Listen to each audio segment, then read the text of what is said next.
인사하고 수고합니다. 자, 안녕하세요. 예, 얼마나 수고가 많으십니까? 어, 만만치 않죠? 예, 그럴 겁니다. 근데 몇 점 맞는 시험입니까? 60점입니다. 60점 맞는 시험은 절반 맞추고, 그 다음에 실수로 4개만 더 맞추면 60점입니다. 40문제에서 60점은 24개 맞추는 거고요. 그러면 절반 맞췄습니다. 20개. 그럼 50점. 그래서 4문제를 실수로 맞춰버리는 겁니다. 틀리지 말고.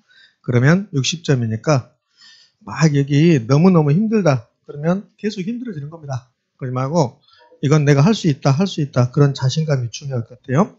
자, 그렇습니다. 수업 시작해 보는데 오늘은 수요 공급 마무리하고 그다음에 균형, 탄력성, 그다음에 시장 이론까지 쭉 넘어가도록 할게요. 자, 책은 71쪽 정도 펴시고 강의 노트는 12쪽을 펴시기 바랍니다. 자, 그러면 우리 수요에서 총 몇 가지 사항을 배운다고 그랬습니까? 수요에서요? 6가지입니다. 물론 6가지라는 것은 시험에 안 나오지만 자, 첫 번째 수요의 개념을 배웁니다. 그러면 수요의 개념에서 가장 중요한 건 뭐라고 그랬습니까? 유량과 저량 구별하는 거 수요의 개념에서 가장 중요합니다. 두 번째는 아파트를 대상으로 해서 아파트 수요량 결정요인이라는 걸 배웠습니다. 기억나시나요? 네. 수요량 결정요인, 다른 말로 수요량 변화인 무수히 많은데 두 개로 나눈다. 가격과 가격 유예 요인으로 아파트 가격이 변하든 아파트 가격 유예 요인이 변하든 아파트 수요량은 변하게 되어 있다. 그런데 학자들이 이름을 달리 붙여준다. 그러면 아파트 가격 변해서 아파트 수요량이 변했다. 아파트 수요량이 변화한다. 반면에요. 아파트 가격은 그대로 있는데 아파트 가격 유예 요인, 예를 들면 소득, 인구, 대체재, 보완재, 가격, 이자율 등이 변하여 아파트 수요량이 변화했습니다. 그럼 뭐라 한다? 수요 변화라고 한다. 공급도 패턴은 똑같다. 자, 세 번째는 가격과 수요량의 관계만 보면 법칙이 있더라. 그걸 수요법칙이라고 한다. 가격과 수요량이 무슨 관계? 반비례 관계. 이 가격과 수요량의 반비례 관계를 그림으로 표시한 게 수요곡선. 수요곡선은 무슨 형태를 보인다? 우하향한다. 그런데 모든 지하의 수요곡선이 우하향한 것은 아니다. 그래서 일반적으로 수요곡선은 우하향한다. 마이너스 기울기를 갖는다. 이렇게 했습니다. 그러면서 수요곡선이 우하향하는 이유를 제가 완벽하게 설명하지 않았습니다. 수요곡선은 두 가지가 있었습니다. 우리 개인의 수요곡선은 개별 수요곡선이고 이 개별 수요곡선은 전부 다 더했습니다. 이걸 수평적 합계라고 하는데요. 그럼 수평적 합계하면 무슨 수요곡선? 전체 수요곡선 또는 시장 수요곡선 이렇게 부릅니다. 자, 다섯 번째가 이제 오늘 공부할 내용. 수요량의 변화와 무슨 변화? 수요 변화를 구별하는 겁니다. 구별. 자, 그래요. 그 다음에 여섯 번째가 수요 변화 요인이었습니다. 공급도 패턴이 똑같습니다. 그러면 수요 배우고 공급 배우면 마지막에는 뭐가 있다고 그랬습니까? 가격. 수요는 공급 만나서 균형점에서 균형 가격과 균형 거량이 결정된다고 했잖아요. 그래서 수요 공급 마지막에는 가격이 있다고 그랬습니다. 그러면 수요와 공급이 균형 상태에 있다. 그때 결정된 가격을 균형 가격이라고 그래요. 그러면 수요가 변하거나 공급 변화했다. 여기 수요 변화 요인 나왔습니다. 그럼 수요가 변하는 요인이 나왔습니다. 그럼 수요가 변하면 균형점이 변동하고 그 결과 균형 가격과 균형 거량이 변동한다. 그러니까 수요 공급에서는 가장 중요한 말은 가격입니다. 가격. 그럼 이가 가격을 변화시키는 요인이거든요. 그래서 수요에서 가장 중요한 것은 6개 중에서 수요 변화 요인이 가장 중요하다. 되셨죠? 그래서 오늘 수요 변화 요인을 중점적으로 공부할 겁니다. 공급도 마찬가지입니다. 개념, 공급량 결정요인, 공급법칙, 공급곡선. 지난주에 공급곡선은 몇 가지를 배웠습니다. 가격과 공급량의 관계를 그래프로 표시한 게 공급곡선이다. 우상향한 형태를 보인다. 그런데 모든 지하의 공급곡선이 우상향하는 것은 아니다. 수직선인 공급곡선을 하나 배웠잖아요.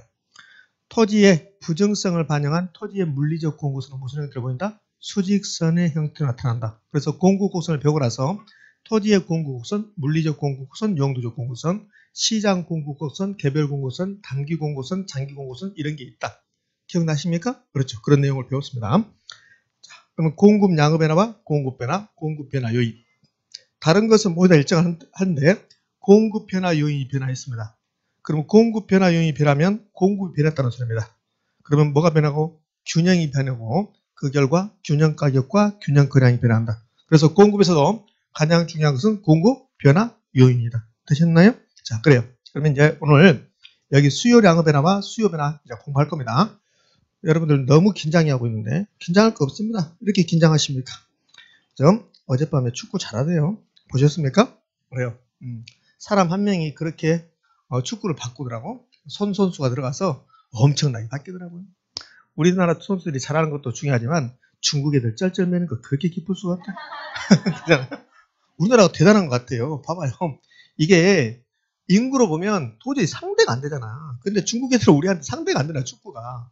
그래서 사실은 그런 말 하잖아요. 중국은 지금 국가대표 선수를 잘하게끔 만드는 게 중요한 게 아니라 숨어있는 사람을 찾아내는 거. 그럼 중국은 분명히 지금 선수보다 훨씬 잘하는 사람들이 숨어있을 거란 말이지. 그걸 찾아내는 게 급선무래요. 사실은.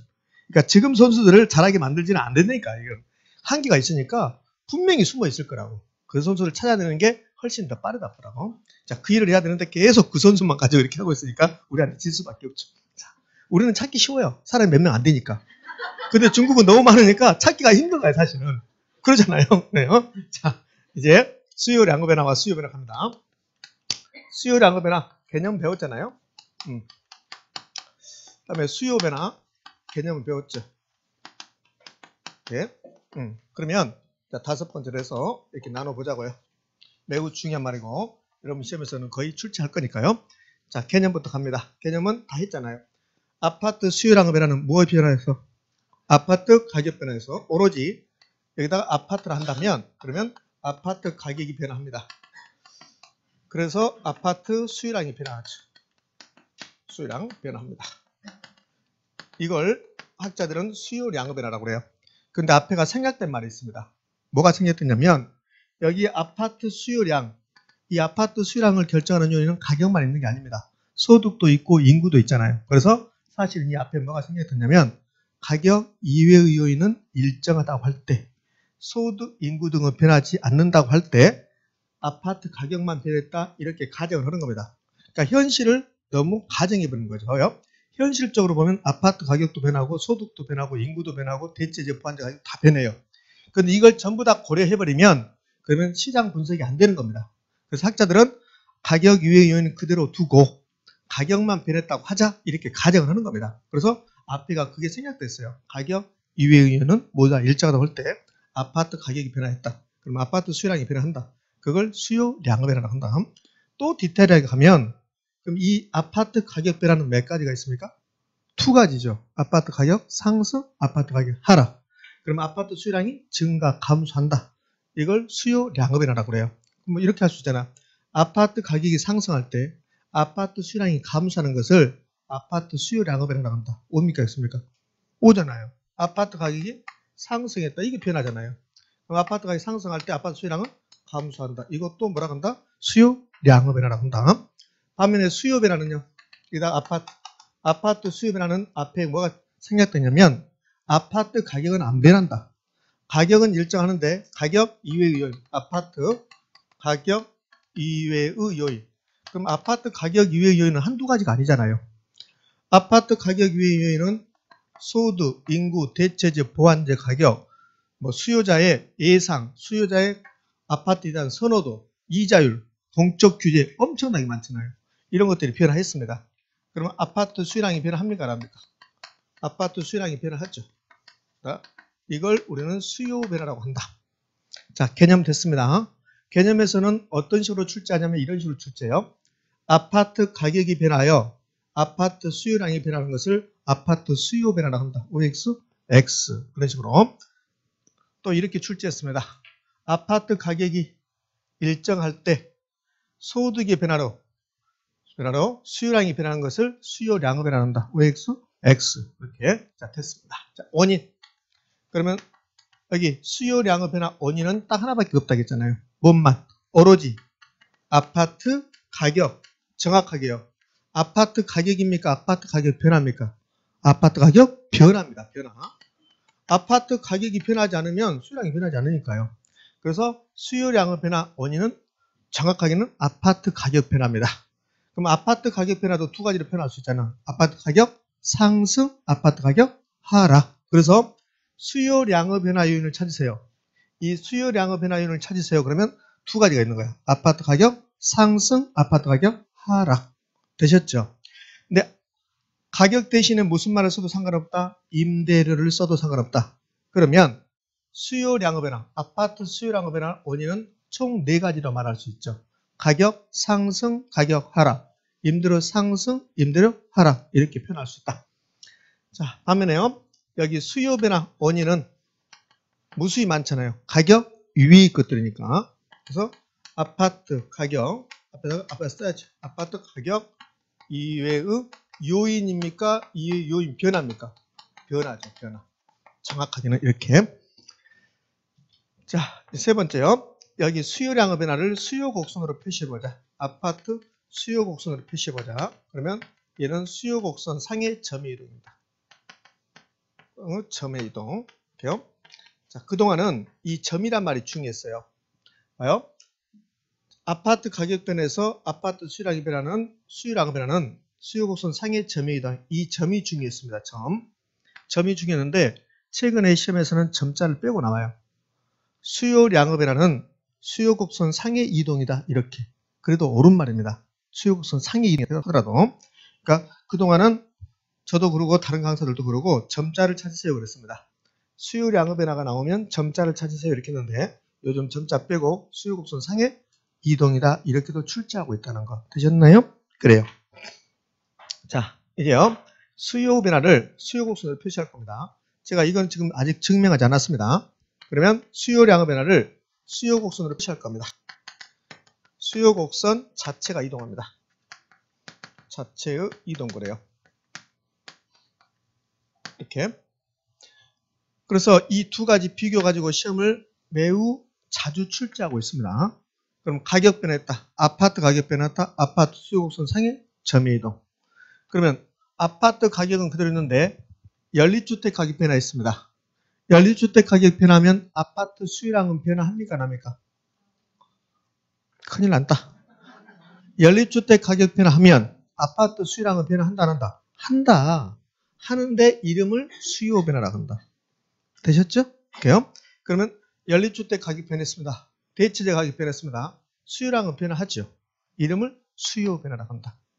되셨나요? 그러면 아파트 가격 변하면 아파트 수요곡선 상의 점의 이동이고 연립주택 가격 변하면 수요곡선 자체를 이동시킨다. 되셨죠?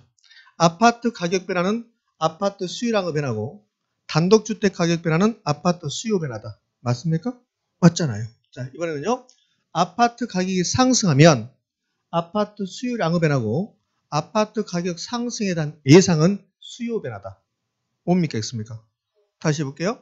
아파트 가격이 상승했다. 그럼 가격이 상승했다잖아요. 그러면 수요량의 변화고 아파트 가격 상승에 대한 예상. 그럼 가격이 변한 게 아니죠. 수요자의 마음이 바뀐 거죠. 수요자들이 가격이 상승하고 예상하는 거죠. 그러면 가격 이외의 요인이 변한 거죠. 그러면 수요 변화입니까? 수요량의 변화입니까? 수요 변화. 되셨죠? 이렇게. 그럼 이렇게요. 단독주택 가격 변하면 아파트 수요 곡선 자체가 움직인다. 왜 X? O. 단독주택 가격은 아파트 가격 위의 요인 변화잖아요. 그럼 수요 변화죠. 수요 곡선 자체가 이동한다. 아파트 가격이 변하면 아파트 수요 곡선 자체가 이동한다. OX? X. 아파트 가격 변하면 수요 곡선 상의 점이 이동합니다. 되셨나요? 그러면 가격 상승은 아파트 가격 상승은 아파트 수요 곡선 상의 점의 이동이고 아파트 가격 상승에 대한 예상은 수요 곡선 자체를 이동시킨다. OX? O. 되셨습니까? 그래요. 지금 눈빛 보니까 안 되는 사람도 있다. 걱정하지 말아요. 앞으로도 280일 남았습니다. 자, 그러면 이제 증명해 볼 겁니다. 증명도 필요 없어요. 사실은. 증명해봐야 큰 의미도 없습니다. 그냥 이해하고 있으면 돼요. 가격. 예쁘게 써야지. 아무리 증명하더라도. 자, 가격, 수요량 이렇게 나왔습니다. 수요곡선은 무슨 형태를 보입니까? 우하향하죠. 수요곡선. 그래서 어떤 자의 가격이 2만 원이었습니다. 2만 원일 때 수요량이 200개였습니다. 이렇게. 그래서 이 점, A점이 수요곡선 상에 있습니다. 그럼 이 수요 곡선에다가 제가 이 수요량의 변화를 한번 표시할 겁니다. 수요량의 변화는 뭐가 바뀌는 겁니까?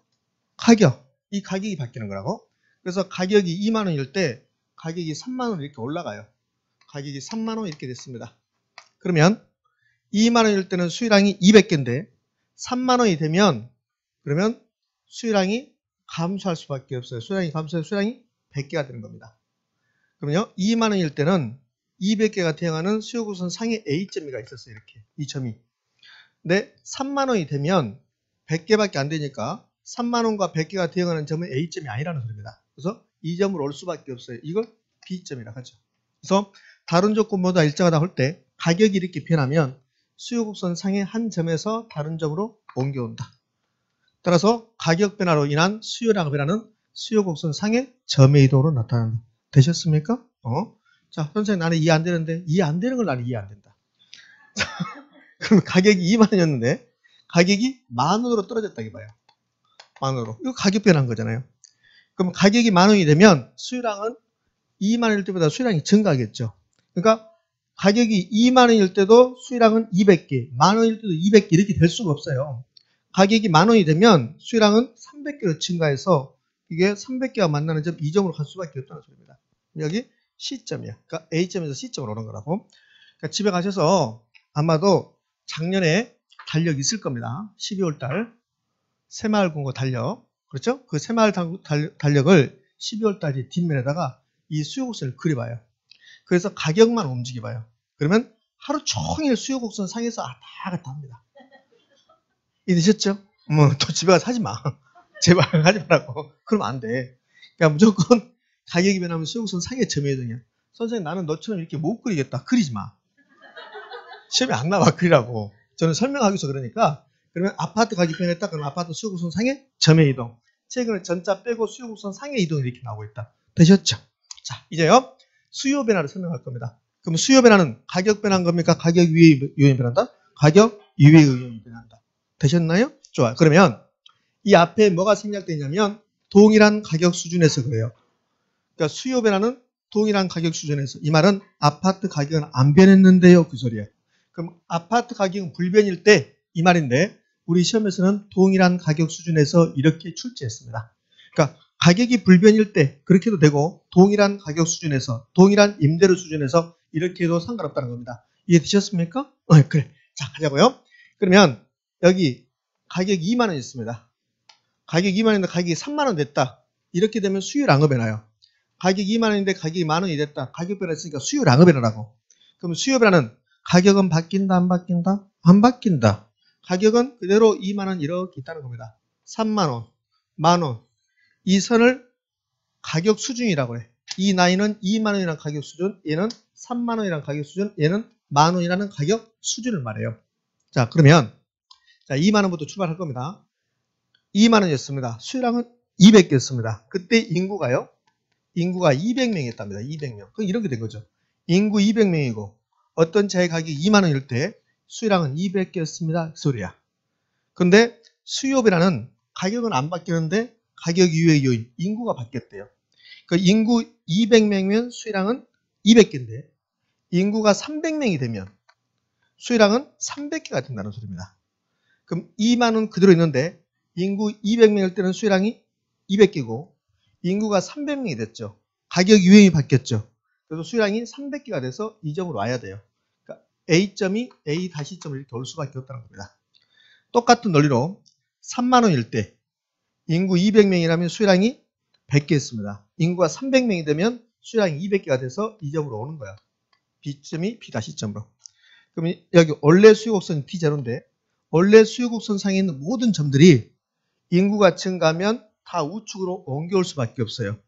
그럼 모든 점들이 우측으로 옮겨오면 수요곡선 자체가 이렇게 우측으로 이동합니다. D1 이렇게. 그러면 D0가 D1 우측 이동했습니다. 가격이 변한 겁니까? 가격 유인 인구가 변한 겁니까? 가격 유인 인구가 변했죠. 그래서 가격 유인 요인이 바뀌면 수요곡선 자체가 움직이는 겁니다. 그런데 이렇게 우측 이동하면 이것을 수요 증가라고 해요. 증가. 반대는 수요 감소는 할 것도 없어요. 그럼 인구가 100명으로 감소하면 2만일 때 수요량은 200개가 아니라 100개가 된다는 소리죠. 그럼 이제 어떤 점으로 되냐면 이 A점이요. 원래 A점이 이 점으로 옵니다. A2-점으로. 그리고 C점도 이렇게 C2-점으로. B점도 B2-점으로. 원래 수역선 D제외 모든 점들이 좌측으로 이렇게 옮겨와요. 그래서 수역선이 이렇게 좌측으로 이동합니다. 이걸 D2라고 봐요. 그럼 D2 수요곡선은 D0의 수요곡선이 좌측 이동한 거죠. 이걸 수요 감소라고 합니다. 그럼 가격이 안 바뀌고 가격 유형이 바뀌면 수요곡선 자체가 움직인다는 게 증명이 됐습니다. 되셨죠? 그럼 인구가 변했습니다. 수요 변하고 수요곡선 자체가 이동하고. 그런데 수요 변화는 몇 가지가 있대요? 수요 변화는 몇 가지? 세 가지. 무수히 많다. 개론에서는 세 가지면 무수히 많다 이렇게 했잖아요. 얘는 세 가지가 아니라 두 가지잖아요. 수요 변화는 두 가지입니다. 수요 증가하고 수요 감소 이렇게 두 가지가 있는 거죠. 이렇게 되셨습니까? 그래. 자, 그러면 수요 증가가 발생하면 수요 곡선은 어디로 가나요? 우측 이동. 그래요. 수선 우측 이동합니다. 수요가 감소했습니다. 수요 곡선은 디맨드 커브는 어디로 갑니까? 좌측 이동하죠. 이렇게. 그래서 시험 문제는 이렇게 출제해요. 수요 증가 요인 찾아보세요. 그럼 수요 증가 요인 중에서 우리 딱 하나 했네요. 인구 증가. 그럼 수요 증가 요인을 찾으세요. 다른 말로 하면 수요 곡선 우측 이동 요인 찾으세요. 이렇게. 그럼 수요 감소 요인 찾으세요. 다른 말로 수요 곡선 좌측 이동 요인 찾으세요. 되셨나요? 25회 때, 26회 때 연속적으로 나와요. 25회 때 수요 곡선 우측 이동 요인, 26회 때 수요 곡선 좌측 이동 요인 이런 식으로. 그러니까 똑같은 문제를 낸 겁니다. 25회 때, 26회 때. 자, 그럼 이게 중요한 게 아니고, 그리고 수요 공급 마지막에는 뭐가 있다고 그랬습니까? 가격이 있다고 했잖아요. 가격. 그래서 수요가 증가하면 수요 곡선 우측 이동해서 그 결과 시장에서는 가격은 어떻게 되고 거래량은 어떻게 됩니까? 이게 마무리예요. 그 다음에 수요가 감소했다. 그러면 수요 곡선이 좌측 이동해서 시장에서 가격은 어떻게 되고 거래량은 어떻게 됩니까? 이게 마무리가 되는 겁니다. 되셨습니까? 그래요. 자, 그러면 얘를 좀 이따 다시 나올 건데 그때는 하지 않고 여기서 정리해봐요. 자, 아직 공급 곡선 공급에 대해서는 안 배웠지만 수요 곡선 이렇게 있었습니다. 공급 곡선 이렇게 지나가요. 수요 곡선은 우하향, 공급선은 우상향입니다. 이 점이 수요 곡선과 공급선이 교차하는 점입니다. 이 점은 수요자 마음과 공급자 마음이 일치하는 겁니다. 그걸 균형이라고 그래요. 이렇게 균형 상태에 있었습니다. 그러니까 균형 1번입니다. 그때 가격을 뭐라고 하냐면 균형 가격이라고 그래요. 그때 거래량을 균형 거래량이라고 합니다. 그럼 균형 가격 1,000원, 균형 거래량은 100원 이렇게 있었어요. 이렇게. 그런데 이 상태에 있어서 수요도 변하지 않고 공급도 변하지 않는데요. 그럼 수요도 불변, 공급도 불변이면 수요 곡선 안 움직이고 공급선은 안 움직여요. 그러면 균형점이 움직입니까? 안 움직입니까? 안 움직여요. 근데 우리는 수요가 변한다는 것을 배웠습니다. 근데 수요가 변하는데 수요가 증가도 있고 수요가 감소도 있대요. 그러면 이 상태에 있었는데 다른 것은 그대로 다 있어요. 다 일정한데 다만 우리 검단의 인구만 2배로 증가해요. 그럼 인구 증가는 수요 증가하고 수요 곡선 우측 이동하고 그래서 수요 곡선이 이렇게 우측 이동합니다. D0가 D1이 돼요. 그러면 새로운 균형점은 이 점이 되는 겁니다.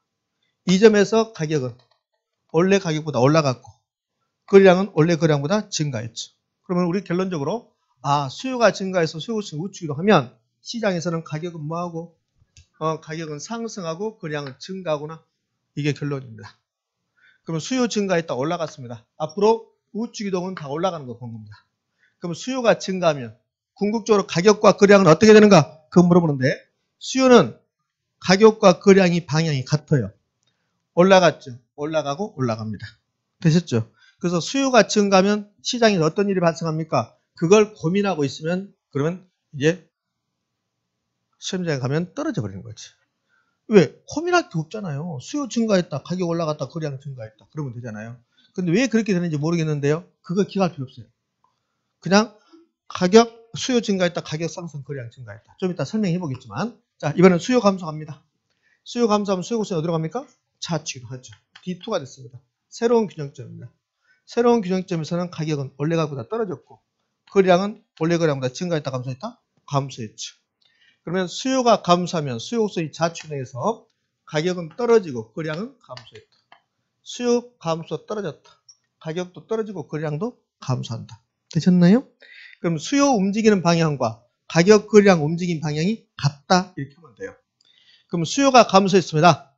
그러면 가격은 어떻게 됩니까? 고민하면 된다, 안 된다? 안 된다. 수요 감소했다. 그럼 가격은 더 떨어진다. 거래량도 감소한다. 그럼 끝이잖아요. 수요 증가했다. 가격 상승. 거래량 증가. 그럼 끝이네. 되셨습니까? 예. 자, 이거는 수요 변화, 수요량의 변화 비교 끝났습니다. 그럼 궁극적으로 이렇게 빨갛게 쓴 거, 이거 하기 위해서 이거 하는 겁니다. 그럼 공급을 하여. 공급은 제가 그림 안 그립니다. 공급 양의 변화와 공급 변화. 공급 양의 변화는 아파트 가격 변화에서 아파트 가격이 상승하거나 하락해서 아파트 공급량이 변하는 것. 아파트 공급량이 증가, 감소하는 것. 이걸 공급량의 변화라고 한다. 원인은 오로지 아파트 가격 변화. 그러면 아파트 공급량의 변화를 공급 곡선으로 표시하면 공급 곡선 상의 점의 이동. 아파트 공급 변화는 아파트 가격 이외의 요인이 변화했다. 생산 요소의 가격이 변했다. 생산 기술이 변화했다.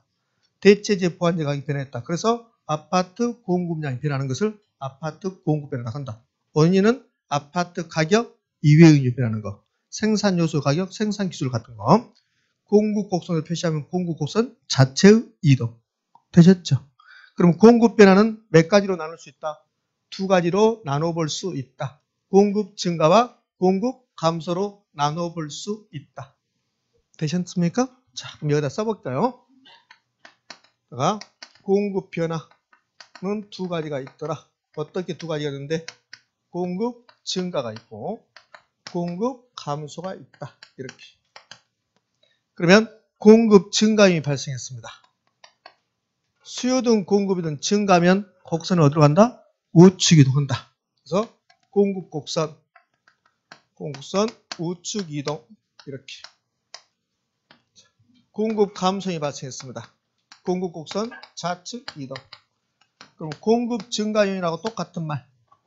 공급 증가요인하고 똑같은 말 공급 곡선 우측 이동 요인. 공급 감소하고 똑같은 말 공급 곡선 좌측 이동 요인. 공급 곡선 우측 이동 요인 찾으세요. 그러면 공급 증가 요인 찾으라는 소리구나. 공급 곡선 좌측 이동 요인 찾으세요. 그럼 공급 감소 요인을 찾으라는 소리구나. 되셨습니까? 네, 그러네. 자, 그럼 이제 마지막에 공급 증가 감소했다. 공급이 변화했다. 그럼 마지막에 뭐가 있다? 가격이 있다. 그럼 가격을 봐야지. 가격. 그러면 얘는 제가 그래프를 그리지 않고 이런 걸 한번 해볼게요. 자, 공급이 증가했다. 가격과 거래량이 어떻게 되고, 자, 공급이 감소했다. 가격과 거래량이 어떻게 된가를 그림으로 그리지 않고 말로 한번 해볼게요. 자, 지금 공급만 증가했다 있거든요. 그럼 균형 상태는 수요량과 공급량이 똑같은 상태였습니다. 이렇게. 이게 균형 상태입니다. 이 균형 상태에서 공급이 증가한 겁니다. 그럼 수요량은 몇 개고? 100개였고 공급량도 100개 이렇게 균형 상태에 있었어요. 그러면 수요도 변하지 않고 공급도 변하지 않으면 계속 균형 상태에 있는 거죠. 근데 수요는 말이 없죠. 수요 죽었나 봐. 말이 없잖아요. 공급만 증가했대. 그럼 수요는 그대로 100개. 공급은 200개 이렇게 된 겁니다. 그러면 공급이 더 많죠. 그러면 얘는 물량이 남아도는 거죠. 그럼 가격은요? 떨어지는 거지. 그래서 가격이 떨어지는 겁니다. 공급 증가하면. 그러니까 왜 공급이 증가하면 가격이 떨어집니까? 물량이 남아도니까. 이것을 초과 공급이라고 그래. 초과 공급. 미분양이 속출했다는 소리야. 아파트 시장으로 온다면. 자, 그러면 거래량은요?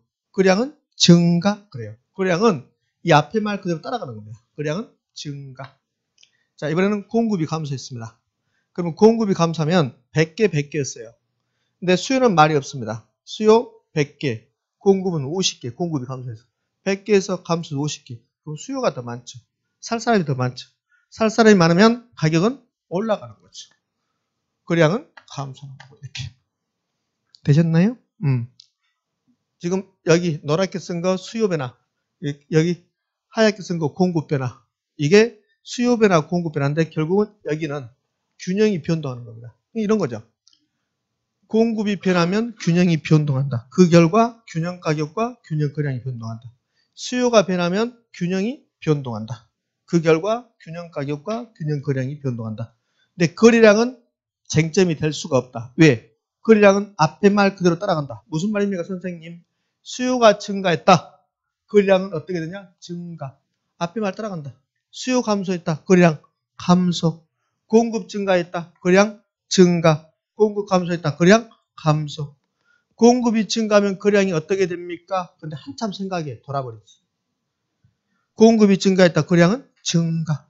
공급이 감소했다. 거래량 감소. 되셨죠? 결론은 쉽다. 결론이다, 이게. 선생님, 나는 어려워 죽겠는데. 그러면 자기 생각을 버려. 왜 자기 생각을 고집해? 자기 생각을 버리고 결론은 쉽다. 그러면 끝난다고. 자, 이제요. 수요 공급에서 궁극적으로는 이거 할 건데, 이거 할 건데, 가격과 거래량이 어떻게 된가 이거 할 건데, 그러면 수요 증가이 발생하면 우리는 가격이 상승한다고 배웠죠. 그럼 지금부터 수요 증가 요인, 수요 감소 요인을 공부해 보자고요. 그게 수요 변화 요인입니다. 되셨죠? 그러면 수요 공급에서 가장 중요한 말은 가격이 어떻게 됩니까? 그게 중요한데. 그럼 가격을 변화시키는 것은 수요 변화 요인과 공급 변화 요인이라는 소리입니다. 그래서 수요 변화 요인이 가장 중요하고 공급 변화 요인이 가장 중요할 수밖에 없다. 되셨습니까? 그러면 수요 변화 요인은 몇 가지가 있는데 무수히 많은데 두 가지로 나눈다. 수요 증가 요인과 수요 감소 요인. 여기 다 써놨습니다. 이렇게. 그러니까 강의 노트 13쪽 가면 6번 수요 변화 요인. 수요에서 가장 중요한 말이고 별표 3개짜리고 수요 증가 요인, 수요 감소 요인 나눠놨습니다. 의미 전달되고 있지요? 예. 그러면 수요 변화 요인은 몇 가지가 있을까? 무수히 많은데 오늘은 딱 3가지만 한다. 3가지만.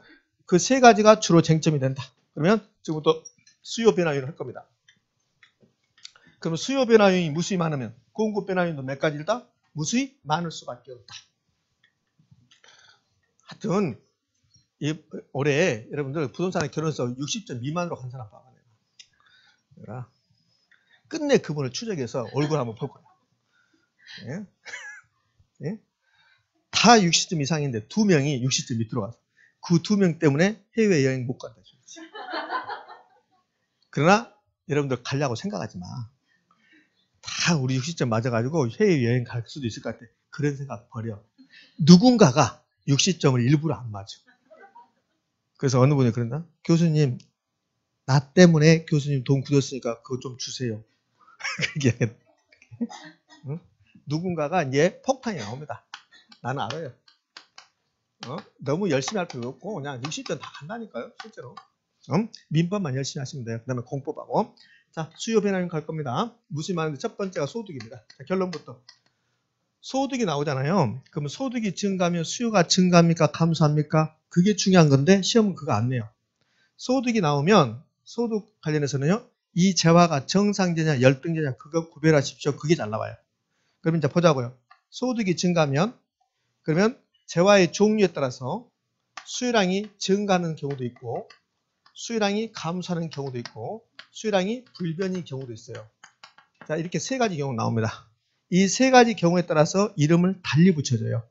그러니까 소득이 증가할 때 수요량이 증가한다. 그러면 얘는 수요량의 변화입니까? 수요 변화입니까? 수요 변화죠. 가격이 변한 게 아니니까. 가격 유연이니까.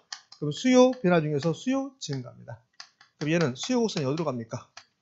우측으로 갑니다. 우측으로. 이러한 자를 학자들이 정상제라고 해요. 정상제. 그럼 시험 문제는 정상제는 소득이 증가하면 수요량이 증가하고 수요가 증가하고 수익성 우측으로 간다. 이렇게 안 내요. 이렇게 안 내고 소득이 증가했는데 어떤 재화의 수요가 증가했다. 수요곡선이 우측으로 간다. 그 재가 정상제냐 이렇게 물어봅니다. 그럼 뭐다? 정상제다. 이렇게. 근데 소득이 증가할 때 오히려 수요량이 증가하는 재가 있어요. 감소하는 재가 있어요. 이런 수요 감소라고 해요. 그럼 수요곡선이 어디로 갑니까? 좌측 이동하죠. 이러한 재를 열등제라고 해요. 그러니까 소득이 나오면 그 재화가 정상제냐 열등제냐 구별하십시오. 그게 가장 시험에 잘 나옵니다. 그러니까 소득이 증가하면 수요량이 증가해서 수요곡선 우측 이동하고 그래서 가격 상승하고 거래량이 증가하고 이런 거 안 내요.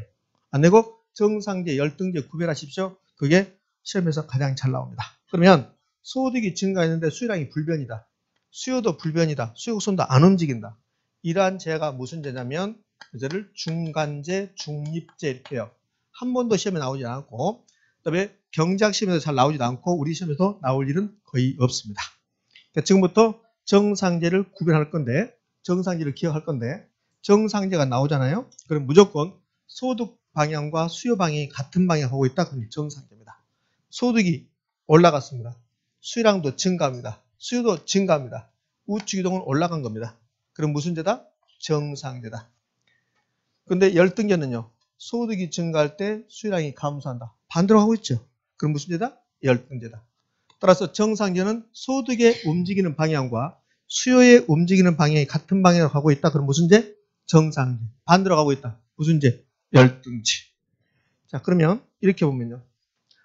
소득이 감소할 때 수요량이 감소하고 수요가 감소하고 수요 곡선이 좌측 이동한다. 그 제가 무슨 제? 정상제.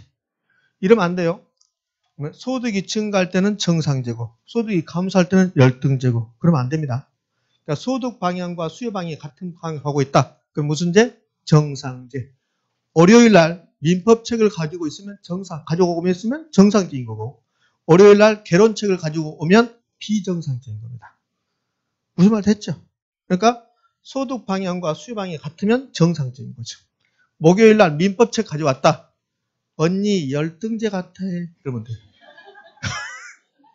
반대로 가고 있잖아. 무슨 말 됐죠? 이렇게. 그러니까 모두 다 우리 정상제가 돼야 돼. 정상제. 또 어느 분들 그래. 어느 분들은 야, 나 오늘 개론책 가져왔는데 민법책 가져왔다. 나 열등제인가 보다. 이렇게 하면 그럼 공부가 된 거야. 그러잖아요? 근데 나 오늘 민법책 가져야 되는데 개론책 가져왔다. 그래가지고 보통 사람 다 그러지 않니? 이렇게 이러면 곤란해지는 거지. 예. 되셨죠? 네, 됐습니다. 이렇게. 자, 그런데 시험은 이렇게 좀 단순하게 안 줘요. 단순하게 안 주고 숫자를 집어넣어서 우리를 약간 속입니다. 물론 여기서 이렇게 할 수 있죠? 소득이 감소할 때 수요량이 증가했다. 수요가 증가했다. 수요가 우측이 되겠다. 이 자도 무슨 제? 열등제입니다. 그러니까 수요가 증가하면 정상제고 수요가 감소하면 열등제고 그런 거 아니에요? 봐요? 이렇게 수요가 증가하는 경우도 열등제가 될 수 있어요. 그러니까 소득하고 수요를 보는 겁니다. 두 개 봐서 방향이 같으면 무슨 제? 정상제. 반대면 열등제. 근데 이 정상제, 열등제 구별하는 문제가 우리 시험에 잘 나오는데 숫자를 주면서 우리를 약간 헷갈리게 해요. 그러니까 어떤 식으로 출제하냐면 이런 식으로 출제합니다. 소득이 10%나 올라갔습니다. 나도 소득 10%가 올라가면 좋겠다. 그러니까 소득이 10% 올라가는데 그런데 어떤 자의 수요량은 겨우를 줘요. 겨우 5%만 올라갔다. 이렇게 줘요. 그럼 겨우를 주는 순간 소득은 10% 올라갔는데 수요량은 5%밖에 안 올라가? 이거는 이상한 제하다. 열등제 이렇게 해버려요. 그러면 그 사람이 열등하게 되는 겁니다. 그럼 여기서 제가 매번 말하잖아요. 이 정상제, 열등제 구별하는 문제가 매우 중요한데 근데 방향만 보라고. 소득과 수요 방향만 보라고. 그러니까 출제자가 이 숫자를 주면서 속이는 거잖아요. 그냥 속이는 것도 아니고 겨우. 그러니까 부정적으로 그냥 이미지를 씌워줍니다. 부정적이면 정상제가 아니라 열등제구나 이렇게 해버린다고. 근데 숫자 본다 안 본다? 안 보는 겁니다. 방향만 보는 거죠. 소득이 증가했다. 수요량이 증가했다. 뭐 10% 5% 필요 없고 이런 제는 무슨 제다? 정상제다. 그럼 이렇게 되면요. 소득이 10%가 감소했습니다. 수요량이 5%가 감소합니다. 무슨 제? 정상제. 방향이 같은 방향이니까. 반대로 소득이 10%가 올라갈 때 수요량은 5%가 감소했습니다. 그러면 올라갈 때 감소했다. 반대 방향 하고 있죠. 그럼 무슨 제입니까? 열등제다. 그러니까 1번, 2번은 정상제고 3번은 뭐고? 열등제고. 되셨습니까? 그치? 자, 어느 분은 13쪽 하단부에다 이걸 써 또. 13쪽 하단부에다 빨갛게 썼어. 아주 진하게. 그런데 위에 올라가면 있네. 그래서 옆에 언니 살짝 눈치를 봐. 옆에 언니도 써놨어. 밑에다가. 지금 무슨 말하는지를 모르답니다. 선생님 그렇게 말할 때 좀 기분 나쁘더라고. 우리를 무시하는 것 같아요. 무시하는 거 아닙니다. 제가 여러분 어떻게 무시합니까? 사람이 사람을 무시하면 안 돼. 그러니까 그런 일이 비일비재하니까 그러는 겁니다. 왜요? 처음에는 그래요. 처음에는 무슨 말인지 모르고 니는 뭐라 하는데 나는 하나도 모르고 막 그렇습니다. 자, 소득이 나오면 정상계, 열등제 구별하는 게 가장 중요하다. 난 더 이상 못해. 더 이상 죽어볼 것 같아요. 실제로 그래. 어떻게 더해졌나요? 자, 이번엔 대체제 가격이라는 게 있습니다. 자, 지금 막 이거 대체제 가격에 대해서 설명할 건데요. 모르겠으면 제가 결론적으로 말한 거 그것만 하세요, 그냥. 그럼 답은 맞출 수 있으니까. 그럼 대체제 가격 이렇게 나왔습니다. 그럼 대체제란 말부터 설명할게요. 대체제는 바꿔 쓰더라도 소비자 입장에서 두 제화가 있으면 어떤 제화를 소비하든 간에 바꿔 쓰더라도 만족감이 큰 차이가 없는 두 제화를 대체제 관계에 있다 이렇게 표현합니다. 가장 대표적인 게 사이다하고 콜라입니다. 탄산음료로서 성격이 유사하잖아요. 근데 사이다를 먹고 싶은데 사이다가 없습니다. 그래서 콜라를 마셨습니다. 만족감은 정확히 일치하지 않지만 탄산음료 마셨다는 데서는 큰 차이가 없죠. 이렇게 되는 경우를 대체제 관계에 있다고 그래요. 그러면 사이다하고 콜라가 대체제인데 더 대체제는 저는 펩시콜라하고 코카콜라가 더 대체제죠. 맞잖아요. 그렇게 그러면 사이다도 칠성 사이다하고 요즘은 나온지 모르겠지만 킨 사이다하고 대체제입니다. 킨 사이다 나오나요? 안 나온 것 같아요. 킨 사이다. 옛날에 킨 사이다, 칠성 사이다 그러는데 요즘은 안 나온 것 같아요. 네? 대체제 됐죠 이제?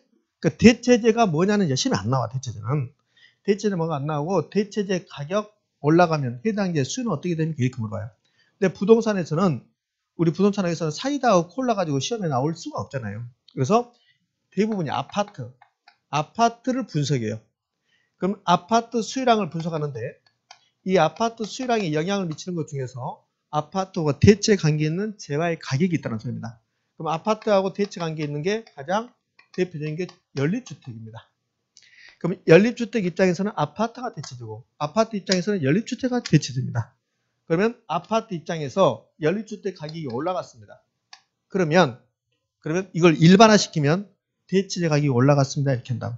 아파트 입장에서 연립주택 가격이 올라갔다. 대체제 가격이 올라갔다. 그럼 연립주택 입장에서는 아파트 가격이 올라가면 대체제 가격이 올라갔습니다. 이렇게 된다고. 되셨죠? 그럼 여기가 사이다다. 사이다 수요량 입장에서는 여기는 연립주택이 아니고 뭐예요? 콜라 가격이 올라갔습니다. 이렇게 되는 거지. 이해됩니까? 이렇게. 그러면 연립주택 가격이 올라갔다. 그러면 아파트 보지 말고 연립주택 가격이 올라가면 연립주택의 수요량은 증가합니까? 감소합니까? 감소하죠. 연립주택이 비싸니까 연립주택 많이 안 사겠다는 소리잖아요. 이걸 수요 법칙이라고 하죠. 연립주택만 보면 연립주택 가격이 올라가면 연립주택 수요량이 감소했다. 수요 법칙이죠. 이거는 연립주택 입장에서는 수요량의 변화입니까? 수요 변화입니까? 수요량이지. 연립주택은 연립주택 가격 변해서 연립주택 수요량이 변했으니까 연립주택의 수요량의 변화지. 근데 아파트 입장에서는 수요량의 변화입니까? 수요 변화입니까? 수요 변화가 되는 거지. 선생님 그 말이 그 말 같아 나는.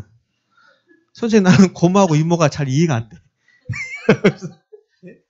그럼 이제 연립주택 가격이 비싸지니까 연립주택 많이 안 사죠. 그러면 아파트 수요로 대체하는 겁니다. 대체. 그러니까 대체했단 말은 이사 갔다 이런 뜻이에요.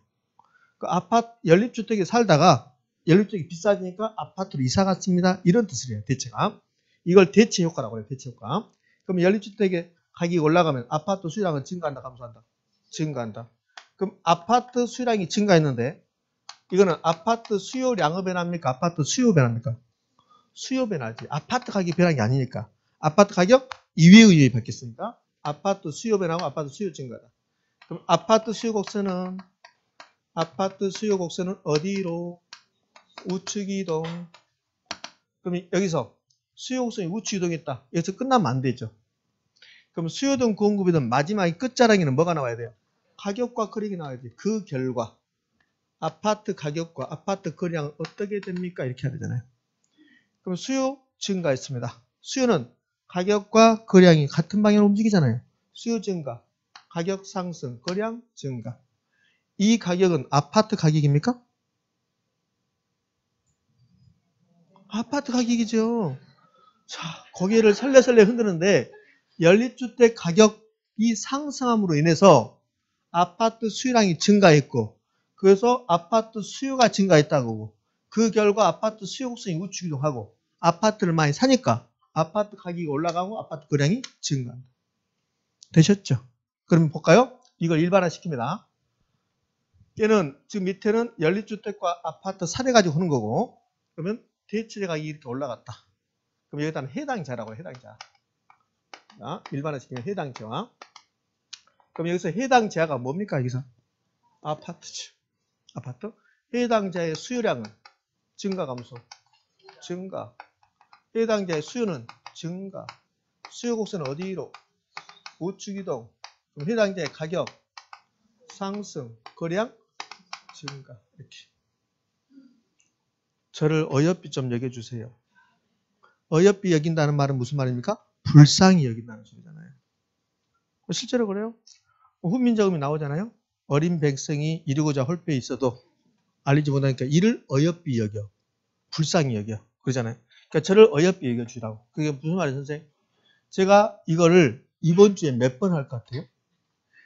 이번 주에? 11번에 11번. 11번. 똑같은 말을. 어쩔 때는 제가 자면서 내가 미친 것 같아요. 봐봐. 주야로 매일 이걸 똑같이 한다고 봐요. 여러분 돌아볼 것 같아요.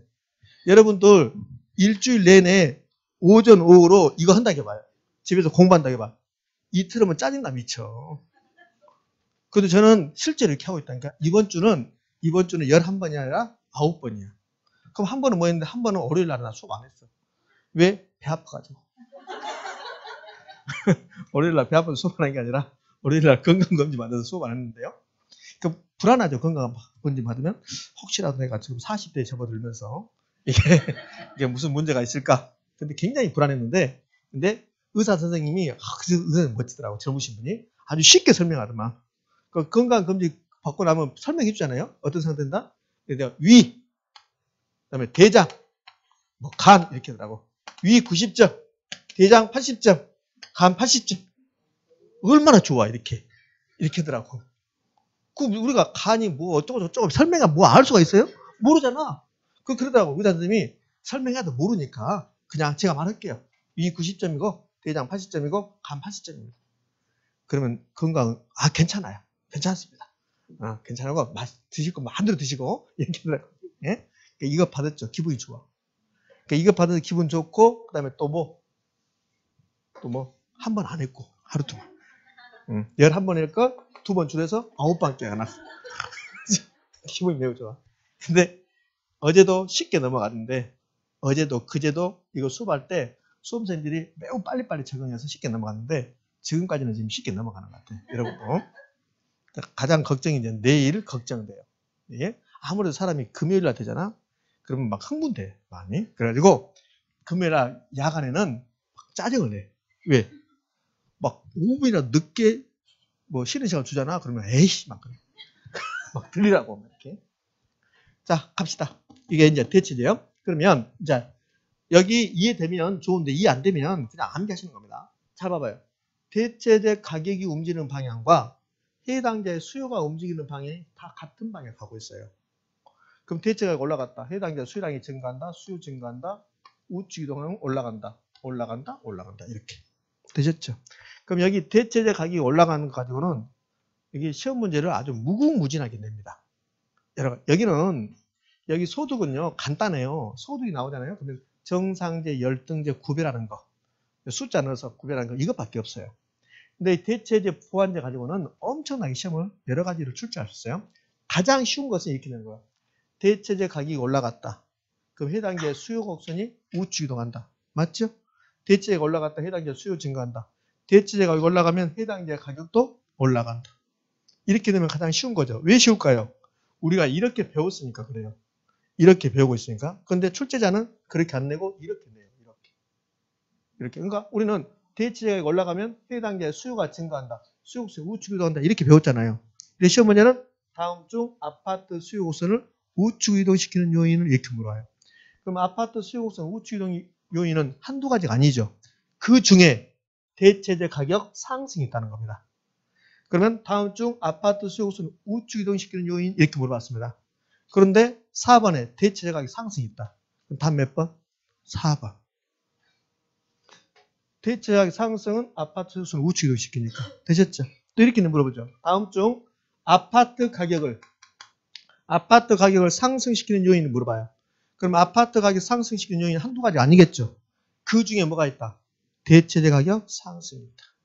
그럼 다음 중 아파트 가격 상승 요인을 그렸는데 3번에 대체적인 상승이 있다. 그러면 고민할 것도 없이 몇 번이다? 3번이 답이 된다. 되셨죠? 이 정도까지 했는데 틀렸다. 팔자지 뭐. 어쩔 수가 없지. 자, 그러면 대체적 가격이 떨어졌대요. 연립주택 가격이 떨어진 겁니다. 그럼 연립주택이 싼 겁니다. 그럼 연립주택 많이 사고 아파트는 안 사겠다는 소리잖아요. 그럼 대체 가격이 떨어졌다? 해당자 수요량은 감소한다. 수요가 감소한다. 수요 곡선을 좌측 이동한다. 그럼 가격은 떨어지고 거량은 감소한다. 대체적 가격 움직임과 해당자의 수요 움직임이 같은 방향, 다른 방향? 같은 방향. 되셨죠? 그게 머릿속에 입력하시면 돼요. 자, 계속 해야 되는데 계속하면 여러분들 또 50분이 넘어가서 입이 이렇게 나오니까 쉬었다. 10분 쉬었다 했습니다.